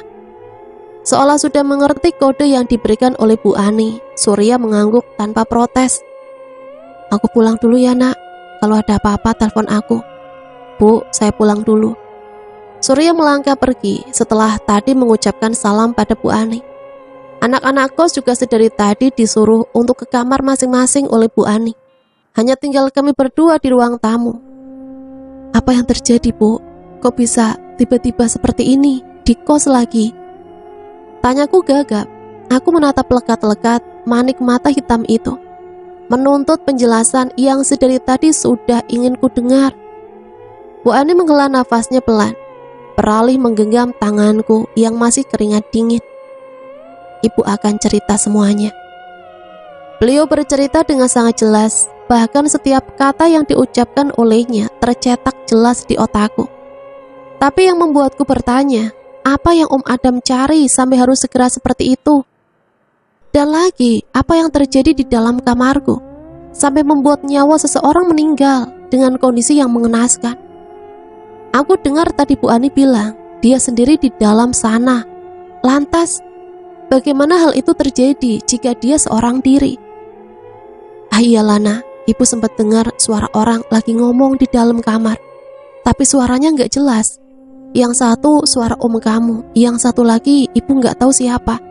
Suaranya berat, besar, tapi anehnya ibu nggak bisa paham mereka ngomongin apa. Suaranya samar, tapi kok bisa ada orang lain di dalam? Apa dia masuk lewat jendela? Bagaimana aku bisa tahu jika yang berada di tempat kejadian saja tidak tahu apa-apa akan hal itu? Kepalaku berputar, bekerja 2 kali lebih keras, seolah semuanya sudah tersortir dengan rapi. Ciri-ciri yang diberikan Bu Ani itu terbaca di otakku, seperti cara kerja komputer. Hanya ada satu dalang di balik semua ini, yang mati-matian ingin membuatku menjadi tumbal persembahan. Bu, Lana ke kamar dulu ya. Kamu lupa ya, kalau kamar kamu dikasih garis polisi, kamu bisa tidur di kamar Tari. Tadi ibu udah ngomong sama dia. Iya Bu, makasih ya, Lana permisi. Istirahat ya Lana. Setelah memastikan Bu Ani pergi, aku melangkah dengan tergesa ke arah kamarku. Aku bisa lihat garis polisi yang melintang di pintu. Juga noda darah yang masih segar dibiarkan begitu saja di lantai. Kamarku yang berantakan, lemari buku yang segala tegak, ini tergeletak lemas di atas lantai. Aku mencari lagi buku salinan diari milik kakekku, berharap bahwa itu bisa menjadi jawaban. Berharap itu bisa menjadi petunjuk. Berharap setidaknya ada celah untuk melawan. Atau mungkin memang ada, hanya aku yang tidak bisa. Tapi lagi-lagi pencarianku hanya sia-sia, nihil. Aku tak mendapatkan di sudut manapun, seolah hilang bersamaan dengan gelapnya malam. Lantas apa yang harus kulakukan sekarang? Kepalaku sudah hampir pecah. Kumohon, berikan aku sedikit petunjuk. Mataku masih tak mau untuk terpejam. Terlalu banyak yang aku pikirkan. Memaksa otakku untuk terus bekerja, berharap jika masih ada yang bisa aku cari. Celah sekecil apapun itu pasti ada. Entah di ruang sebelah mana memori itu bersembunyi, atau entah di ujung mana celah itu memercik kecil. Ponselku bergetar pelan di meja, menampilkan notifikasi pesan dari Surya. Dia lupa waktu, atau memang tahu aku yang masih terjaga. Nak, masih belum tidur? Iya, belum, gak bisa tidur. Masih kepikiran Adam. Jangan sedih terus, sedih boleh tapi jangan berlarut-larut. Jangan terlalu dipikirin. Kamu juga butuh istirahat, Kalana. Gimana gak aku pikirin, Surya? Adan mati gara-gara aku. Karena aku. Emangnya kamu tahu dari mana itu salah kamu? Udah jelas-jelas kita berdua pergi makan, bukan bunuh orang. Jangan salahin diri kamu. Ini udah takdir, dan takdir itu mutlak dari tangan Tuhan. Gimana bisa aku tenang, Surya? Aku takut, teramat takut dengan apa yang akan aku hadapi besok. Nasibku udah ditoreh, dan seperti katamu, takdir itu mutlak. Lana, Kalana, kemari, ikut Bunda. Di ujung sana, kita bisa bahagia. Ikut Bunda. Mati. Kutukan. Nafasku memburu, detak jantungku berdetak 2 kali lebih cepat dari biasanya. Rasanya sesak, dadaku seakan pecah, menghambur tepat di depan mataku. Rasanya baru 2 menit aku memejamkan mata, tapi jam di dinding yang berdentum mengatakan yang sebaliknya. Sudah 3 jam aku tertidur dan sekarang tepat pukul 3 pagi. Tapi apakah hanya mimpi? Atau hal yang lebih mengerikan dari itu? Seseorang dari ujung sana terus memanggil namaku dengan suara samar yang nyaris tak terdengar. Tapi suaranya semakin mendekat, dekat dan memekakan gendang telingaku. Aku membasuh peluh yang terus mengucur dari dahi, seolah telah lari maraton dengan jarak yang paling jauh. Aku mengambil gelas kaca dengan air putih di dalamnya, meneguknya hingga tetes terakhir. Haus itu yang aku rasakan sekarang. Haus dan sangat haus. Sampai-sampai aku tak sadar air di dalam teko telah habis tak tersisa. Tapi rasa haus itu terus datang tanpa henti. Mulutku terasa kering. Tuhan, apa yang terjadi padaku? Kalimat terakhir dari mimpiku tadi terus terngiang di kepalaku, mengakibatkan pusing yang teramat sangat. Kepalaku terasa berat, telingaku penuh dengan suara bisikan yang melengking panjang. Terdengar teriakan, Teriakan yang tepat menembak masuk ke dalam, membuat dengungan yang tak berkesudahan. Sakit, sangat sakit. Darah segar mulai menetes terus-menerus ke lantai dingin kamarku. Aku telah terduduk di lantai saat menyadari asal darah itu. Telingaku terasa panas, mataku terasa sakit, dan kulit hanya merah yang mengabur. Darah itu terus menetes dari mata, hidung, telinga, bahkan mulutku. Tenggorokanku terasa panas, nafasku terasa sesak. Terlalu banyak darah yang keluar, terlalu banyak. Jantungku seakan mau pecah. Aku sulit untuk mengambil nafas. Itu membuatku akan mati malam ini juga. Bagaimana ini Tuhan? Tolonglah aku. Tuan Besar Sanjaya duduk di singgasananya, menatap lekat album kecil yang kembali menyayat luka. Sebenarnya apa yang dia inginkan? Apa yang ingin ia gapai? Kekuasaan, bergelimang harta, atau keluarga kecil bahagia? Awalnya semua karena keluarganya. Alasannya adalah keluarga. Ia ingin keluarganya hidup layak tanpa kekurangan sedikit pun, tanpa harus bersusah payah mengeluarkan keringat untuk mengunyah sebutir dua butir nasi. Itu yang dulu selalu dia dambakan. Ia sudah muak dengan tatapan merendahkan dari setiap pasang mata yang menatapnya di jalanan. Ia tidak pernah mau hidup hancur dan hampa seperti sekarang. Kehilangan satu persatu keluarganya, dibenci oleh orang-orang yang disayangi. Sekarang telah terlambat untuk menghentikan semuanya, sangat terlambat. Jika ada tombol pemutar waktu untuk mundur, mungkin detik ini juga dia menekan tombol itu. Membiarkan keluarga kecilnya yang dulu utuh, tanpa harus mengalami pertumpahan darah seperti ini. Semuanya seakan sia-sia, tidak ada lagi yang perlu dipertahankan. Ia siap untuk menjadi tumbal terakhir dalam perjalanan hidupnya. Suara nafas berat dari ujung pintu mematahkan lamunan singkatnya. Sudah datang. Bisikan pelan dari bibirnya terbaca jelas oleh makhluk besar, berdarah dingin yang telah menunggunya di depan pintu. Seolah bisikan selembut nadi pun ia dengar. Persembahan terakhir Sanjaya, gadis itu telah siap. Ruangan hitam pekat itu tampak menyeramkan, ditambah lagi dengan wewangian bunga yang menyengat hidung. Asap yang mengepul tipis menyayat mata, menimbulkan rasa perih. Katanya, entah seberapa banyak alasanmu untuk memulai sebuah tindakan yang sudah sangat jelas itu salah, maka tak akan ada pengampunan untukmu.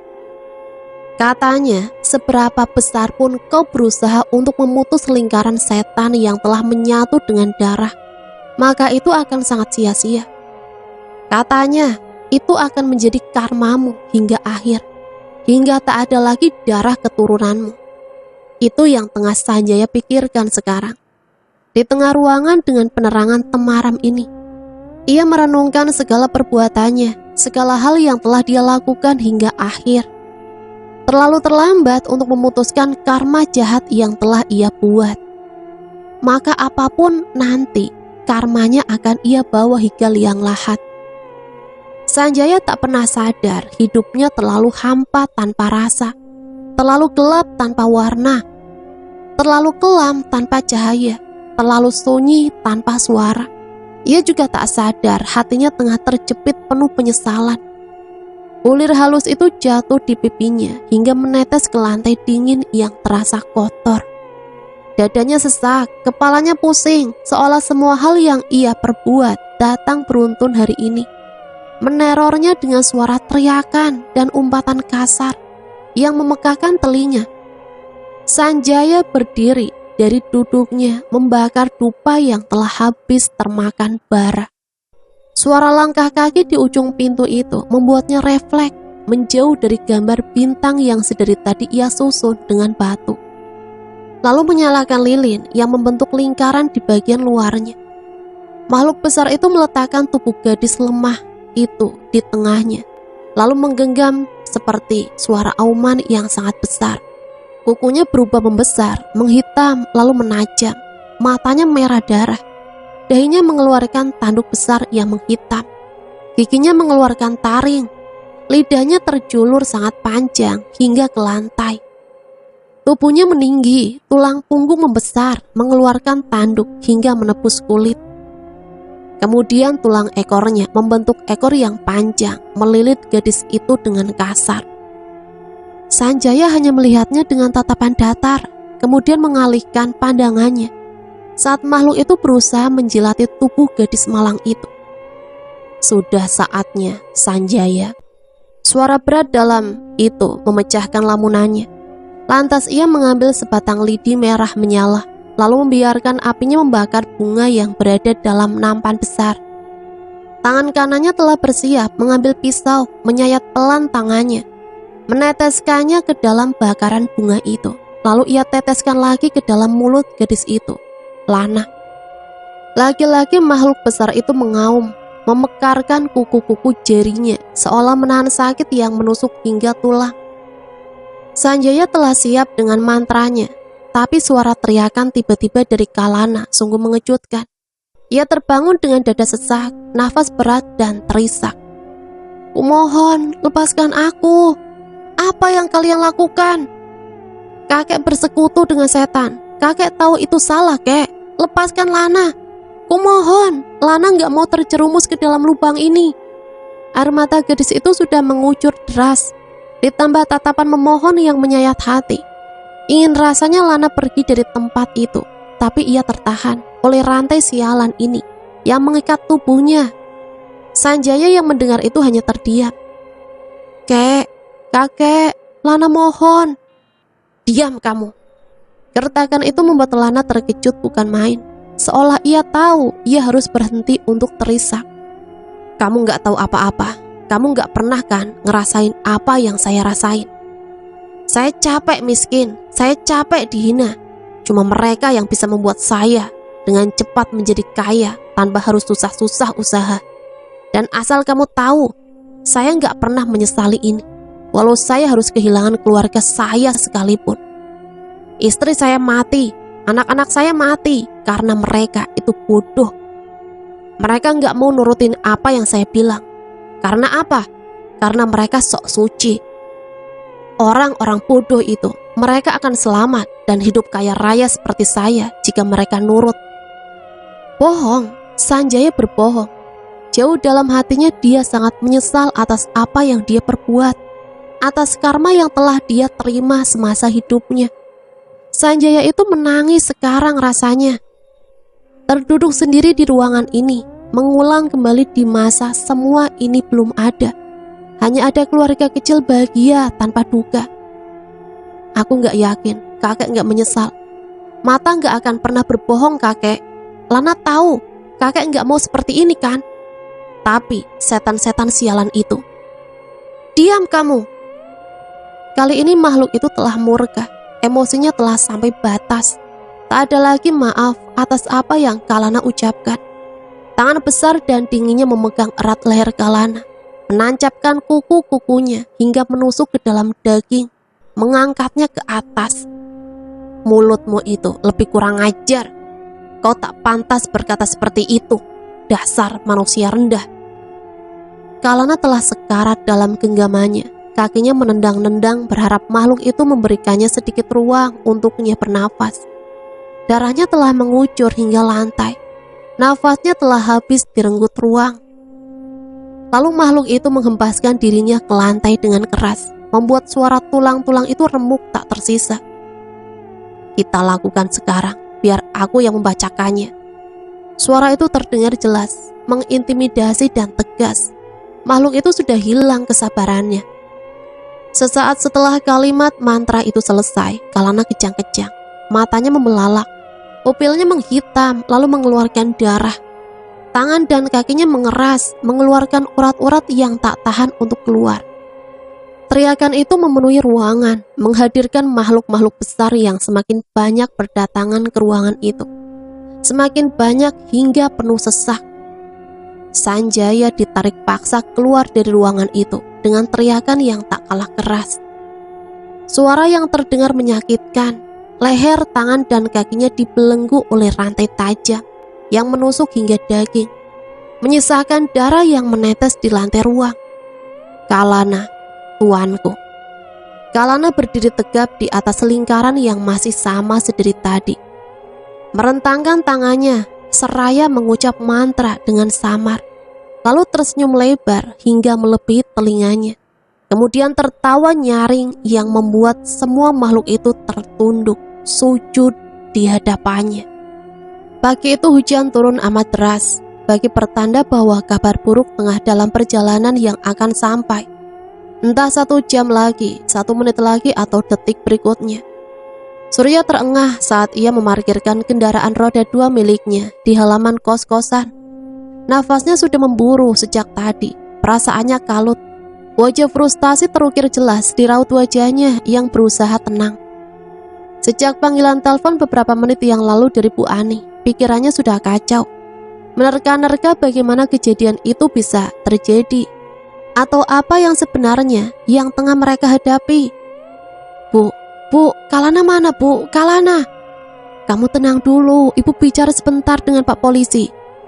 Bu Ani mendudukkan Surya pada bangku panjang berbusa itu. Sementara di tengah perbincangan serius dengan aparat kepolisian yang sedari tadi telah datang meminta keterangan dari beberapa penghuni kos juga Bu Ani. Tak lama ia menghampiri Surya dengan segelas teh hangat di tangannya. Kamu tenang dulu, diminum dulu tehnya. Surya tak ingin meminum. Dia tak ingin apa-apa sekarang. Yang dia inginkan sekarang hanya Kalana seorang. Teman yang telah benar-benar membuatnya jatuh ke dalam lubang yang bernama cinta. Ia belum tenang jika tidak mendengar bagaimana Kalana sekarang. Bu, kenapa Kalana bisa hilang? Dia nggak ngasih kabar ke Ibu, apa gimana gitu? Nggak ada Surya. Tadi pagi-pagi sekali Tari bilang Lana nggak ada di kamarnya. Terus dia cari-cari juga nggak ada semua. Barangnya masih lengkap, jadi Tari pikir dia pergi sebentar, tapi nggak datang-datang juga. Akhirnya dia baru bilang ke Ibu, terus lapor polisi. Katanya disuruh tunggu dulu, mereka masih dalam proses pencarian. Jelas Bu Ani panjang lebar, tampaknya itu semakin membuat Surya kacau. Wajahnya seolah berbicara, ini tidak membantu, membuat hatinya tenang. Ya sudah, saya pamit ya Bu. Loh, udah mau pamit aja, mau kemana? Cari Kalana. Surya melajukan motornya, nafasnya masih terengah. Motornya selalu gesit di antara kendaraan yang sibuk berhimpitan. Entah harus kemana lagi Surya mencari Kalana. Semua tempat yang sering Kalana kunjungi sudah ia jamah dengan teliti, sampai ke sudut ruang. Tapi nihil, sampai sore ini pun ia belum menemukan Kalana. Kamu kemana nak? Hujan masih setia menemaninya di sore hari itu. Seolah hujan tahu apa yang tengah ia rasakan. Perasaan campur aduk yang meresahkan. Gadis itu berjalan di sepanjang trotoar tanpa alas kaki, mengusik perhatian orang yang tengah lari dari hujan yang jatuh terus-menerus. Tubuhnya penuh lebam. Pergelangan kaki tangannya lecet dan memerah, mengeluarkan darah segar yang menetes perlahan. Matanya sayu, kantong matanya semakin menghitam. Tak ada semangat dalam setiap langkah yang ia pijak. Seolah semua kekuatannya diserap oleh tanah bersamaan dengan kakinya yang melangkah. Nafasnya berat, kakinya tak sanggup lagi untuk menopang tubuhnya. Ia ingat apa yang telah ia lakukan sejam lalu. Mengubah 360 derajat hidupnya. Yang ia yakini sekarang adalah keputusan yang telah final. Dan ia yakin dengan apa yang ia perbuat sekarang. Kakinya melangkah ke arah jalanan besar itu dengan sisa-sisa tenaga yang ia punya. Kalana telah habis akal, setengah kesadarannya telah direnggut oleh gelap, memaksanya untuk menyerahkan tenaga ekstra. Sejam lalu, ia bersusah payah keluar dari rumah terkutuk itu, berlari secepat mungkin keluar dari sana. Berusaha pergi sejauh mungkin dari makhluk-makhluk kejam itu. Sepertinya Tuhan masih memberikannya sedikit jalan, walau itu sangat kecil dan curam, tapi setidaknya ia harus memutus mata rantai yang tak kasat mata ini, yang melilit sebuah tubuhnya. Kalana! Lana! Surya terduduk lemas dengan wajah tertegun. Ia tak pernah membayangkan apa yang baru saja terjadi di depan matanya. Terlebih siapa yang tengah berada di tengah jalan itu. Kakinya melangkah cepat di antara kerumunan orang yang berusaha menolong. Sibuk dengan ponselnya, menelpon panggilan darurat. Air matanya tumpah sejadi-jadinya. Ia memeluk erat tubuh kaku yang sekarang berlumuran darah, mendekapnya erat dengan tangisan yang tak henti keluar. Lana, masih banyak yang belum aku ceritain ke kamu. Masih banyak yang belum aku lakuin sama kamu. Sekarang apa yang harus aku lakuin tanpa kamu, Nak? Aku harus gimana tanpa kamu? Jangan pergi, Nak. Aku sayang sama kamu. Mata cantik itu seperti enggan membuka. Tubuh gadis cantik itu telah remuk tertabrak truk barang yang sedari tadi telah berhenti. Hujan mengguyur tempat ini sejadi-jadinya bahwa benar, hari ini ia membawa kabar buruk yang akan terjadi. Dan benar terjadi. Membawa serta cairan merah kental itu mengalir. Nah teman-teman, itulah akhir cerita yang bisa Mimin bagikan. Semoga cerita ini bisa kita ambil pembelajarannya ya. Ambil positifnya dan buang jauh-jauh hal negatifnya. Sampai di sini Mimin pamit undur diri, mohon maaf apabila banyak salah kata. Akhirul kalam, wassalamualaikum warahmatullahi wabarakatuh.